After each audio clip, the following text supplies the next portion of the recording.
아멘. 예, 오늘도 하나님 앞에서 하루를 시작하시는 여러분, 우리 하나님 놀라운 은혜가 여러분 가운데 임하시고 하나님께서 여러분 인도하여 주셔서 여러분 복된 삶을 살 수 있게 되기를 간절히 축복합니다. 아멘. 예, 오늘 하나님의 언약궤가 빼앗겨서 이제 어떻게 그 이후에 어떻게 사건이 진행되는가를 이렇게 어, 기록하고 있는데요. 블레셋이 이스라엘과 전쟁에서 전황이 이스라엘에게 점점 불리해지고 하고 싸울 때마다 계속 지니까 이스라엘 백성들이 법궤를 가지고 오자. 출애굽할 때 법궤가 가는 곳, 하나님이 임재하시는 법궤가 가는 곳은 언제든지 전쟁에 이겼기 때문에 하도 안 되니까 최후의 방법으로 하나님께서 일하시도록 법궤를 가지고 오자. 전쟁터로 법궤를 가져오자. 그래서 법궤를 전쟁터로 가져왔습니다. 그러면은 그들이 기대하던 것은 이제 법궤가 왔으니까 이제 하나님께서 임재하시는 것이고 하나님께서 싸우셔서 이제 전쟁은 이기는 것으로 바뀌어야 된다고 생각을 했습니다. 그런데 전쟁을 했더니 처절하게 더 크게 패배를 하고 이스라엘 백성들은 완전히 군사들은 다 완전히 뿔뿔이 흩어지는 그러한 지경에 이르렀습니다. 그리고 법궤는 빼앗겨서 블레셋이 전리품으로 법궤를 가져가는 것을 볼 수 있습니다. 그러면 여러분, 하나님께서 임재하시는 법궤가 전쟁터로 왔다면은 그러면은 이제 전쟁이 그들의 기대대로 블레셋 군대도 엄청 이렇게 긴장을 했습니다. 하나님의 법궤에 대한 소문을 알고 있었기 때문에 하나님 법궤가 전쟁터에 왔다는 소식을 듣고 이제 우리는 지게 생겼구나 하고 엄청 쫄았다는 것입니다. 그런데 결과는 오히려 하나님의 법궤까지 빼앗기는 그러한 결과로 이렇게 나오더라는 것입니다. 그럼 여러분, 왜 하나님께서 이렇게 임재를 상징하는 법궤까지 전쟁터에 왔는데 왜 하나님께서 그 전쟁을 도우시지 않고 왜 그 전쟁은 처절하게 패배하고 하나님의 임재를 상징하는 법궤, 그러면은 완전히 하나님의 면이 서지 않는 그러한 모습이 되어버린 것입니다. 왜 하나님께서는 그렇게까지 하셨을까요? 여러분, 하나님의 법궤가 온다고 전쟁은 반드시 이기는 것일까요? 여러분, 하나님이 우리를 구원하시고 우리에게 은혜를 주신 하나님께서 우리가 어떤 짓을 하든지 하나님께서 우리를 도우시고 우리에게 은혜를 주시는 것일까요? 그것은 아니지 않습니까? 하나님은 인격적으로 우리가 하나님을 대해드릴 때 하나님께서는 우리의 요구대로 움직이시는 분이 아니시고 하나님은 하나님의 뜻대로 일하시는 분이시라는 것입니다. 우리가 하나님을 마치 우리의 요구대로 움직이시는 분으로 착각할 때가 많이 있다는 것입니다. 법궤가 하나님께서 그 전쟁에 임재하셨다 할지라도 그들을 위해서 싸우실 것인가 아닌가는 누가 결정하실까요? 하나님이 결정하시는 거예요. 여러분, 법궤가 그곳에 들어갔을 때 하나님께서 역사하셨으면 그 전쟁을 분명히 이겼을 것입니다. 그런데 하나님께서는 역사하지 않으셨습니다. 왜 그러셨을까요? 그것이 하나님의 뜻이기 때문입니다. 그 당시에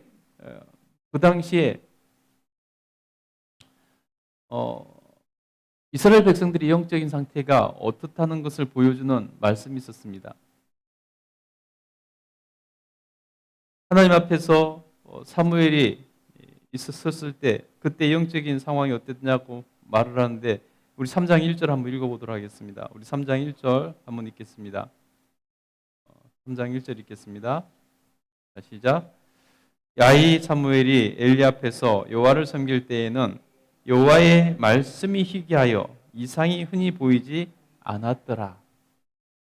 하나님 말씀이 희귀하고 이상이 보이지 않았다. 하나님께서 역사하시지 않을 만큼 이스라엘 백성들은 하나님과의 관계가 그만큼 멀어져 있었고 끊어져 있었다는 것입니다. 영적인 삶을 살지 않았다는 것을 우리가 한눈에 볼 수 있죠. 심지어 엘리 제사장이 두 아들 제사장 역할을 하면서도 그들은 하나님의 제사를 업신여겼죠. 멸시했다 그랬습니다. 그래서 하나님께서는 하나님을 존중히 여기는 자를 하나님께서는 존중히 여겨주시고 하나님을 멸시하는 자를 하나님께서 멸시하신다라고까지 말씀하시는 것을 볼 수 있습니다. 그러니 아무리 하나님의 법궤를 전쟁터로 가지고 왔다 할지라도 하나님께서 일하시겠습니까? 여러분, 하나님께서 그들을 도우실 것 같으면 법궤가 오지 않았다면 하나님께서 그들을 돕지 않으실까요? 법궤가 전쟁터로 안 와도 하나님께서 그들을 도우시려고 하시는 의지가 있으시고 뜻이 있으시다면 그들을 도우셔서 전쟁을 분명히 이기게 하셨을 것입니다. 어떻게 보면은 법궤를 전쟁터로 가져온 것은 그것 또한 하나님을 멸시하는 것이죠. 하나님을 자기들 마음대로 조종하겠다는 것이죠. 하나님께서 법궤를 이제 전쟁터로 가져온 것은 억지로 하나님을 전쟁터로 끌어들여서 하나님께서 일하시도록 하겠다는 그들의 의지죠. 하나님을 인격적으로 대우해드리는 것이 아니라 하나님 편에서 보면은 엄청 기분 나쁜 일이죠. 여러분, 우리가 살면서 그렇게 하고 있지는 않는지 살펴봐야 된다는 것입니다. 하나님을 인격적으로 하나님을 정말 대우해드린다면은 내가 하나님 앞에서 법궤를 끌어들이는 그런 짓은 하고 있지 않는지 우리 스스로 살펴봐야 된다는 것입니다. 사람은 이기적이라 그럴 때가 참 많이 있습니다. 내가 그런 조종을 받는다고 생각해 보세요. 얼마나 기분이 나쁘겠습니까? 여러분을 억지로 끌어다가 어디다가 앉혀놓는 어떤 상황에 처하게 만든다면 여러분 얼마나 기분이 나쁘겠습니까? 지금 이스라엘 백성들은 하나님을 억지로 그 전쟁터로 끌어들이는 그 상황으로 끌어들이고 그곳에다가 앉히는 것 같은 그런 상황을 연출한 것입니다. 그러니 하나님께서는 하나님의 의지와 상관없이 그들이 하나님께서 싸워서 이기게 해주시기를 원했지만은 하나님은 역사하지 않으셨다는 것입니다. 여러분, 우리가 여기서 정말 하나님을 어떻게 대우해드려야 되는가 하는 것을 우리가 알 수 있다는 것입니다. 그렇게 법궤가 빼앗겼습니다. 법궤는 블레셋 사람들이 전리품으로 고대의 전쟁은 신들의 전쟁으로 여겼습니다. 그래서 어떤 신이 더 강하고 어떤 신이 역사하면은 그 신은 전쟁에 패한 나라의 신을 이긴 것이 되는 것입니다. 그래서 블레셋 사람들은 이제 우리의 신이 여호와의 신을 이겼다라고 생각을 했습니다. 근데 여러분, 과연 하나님이 지신 것일까요? 그것이 아닌 것을 분명히 보여주고 계십니다. 비록 하나님께서 법궤를 빼앗기도록 놔두셨지만은 하나님의 임재를 상징하는 법궤가 가는 곳이 그곳에서 하나님이 그 블레셋의 신에게 진 것이 아니라는 것을 분명히 보여주고 계시는 것을 볼 수 있습니다. 여러분, 전리품으로 뺏어온 그 법궤를 그들은 어디다 떠났을까요? 그들이 신인 다곤상 앞에다가 그들이 신전 앞에다가 전리품으로 바쳤습니다. 우리 한번 볼까요? 우리 한번 보겠습니다. 우리 1절부터 한번 읽어보겠습니다. 시작. 블레셋 사람들이 하나님의 궤를 빼앗아 가지고 에베네셀에서부터 아수솥에 이르니라. 블레셋 사람들이 하나님의 궤를 가지고 다곤의 신전에 들어가서 다곤 곁에 두었더니 3절입니다. 아수솥 사람들이 이튿날 일찍 일어나 본즉 다곤이 여호와의 궤 앞에서 엎드러져 그 얼굴이 땅에 닿았는지라. 그들이 다곤을 일으켜 다시 그 자리에 세웠더니 아멘. 다곤 신전 앞에다가 전리품으로 갖다가 바쳤습니다. 자기 신전에. 그랬더니 그 밤에 하나님께서 역사하셔서 멀쩡한 다곤 신전이 땅에 얼굴을 땅에 대고 마치 절을 하는 것처럼 하나님의 교회를 향해서 엎드려 있더라는 것입니다. 그 백성들이 얼마나 놀랐겠습니까? 여러분, 자연적으로 신상이 땅에 떨어져서 엎드러진다는 게 그게 가능한 일이지 않지 않습니까? 누가 어떤 신상을 만들면서 그렇게 쉽게 넘어지도록 만들겠습니까? 그런 일은 절대로 일어나지 않죠. 그런데 하나님께서 그 모습을 연출해 하셔서 너희의 신이 나에게 절을 한다는 것을 보여주셨다는 것입니다. 그리고 그래서 그렇게 다시 세워놨는데 다음 날을 보니까 어떻게 돼 있었죠? 하나님께서 능지처참을 시키는 것을 볼 수 있습니다. 우리 4절 한번 읽어보겠습니다. 읽겠습니다. 시작. 그 이튿날 아침에 그들이 일찍 일어나 본즉 다곤이 여호와 궤 앞에서 또다시 엎드려져 얼굴을 땅에 닿았고 그 머리와 두 손목은 끊어져 문지방에 닿고 다곤의 몸뚱이만 남았더라. 아멘. 여러분 능지처참이죠. 팔다리를 다 끊어낸 것, 몸통만 남았다는 것입니다. 블레셋 사람들 자기의 신이 여호와의 일을 이겼다라고 생각했던 그들에게 분명히 하나님께서 보여주셨습니다. 그들의 신을 완전히 능지처참시켜서 하나님이 어떤 분이신지를 보여주시더라는 것입니다. 여러분 하나님은 모든 우주 만물을 창조하신 신유의 신, 왕중의 왕이신 하나님이신 것을 여러분 기억하시기 바랍니다.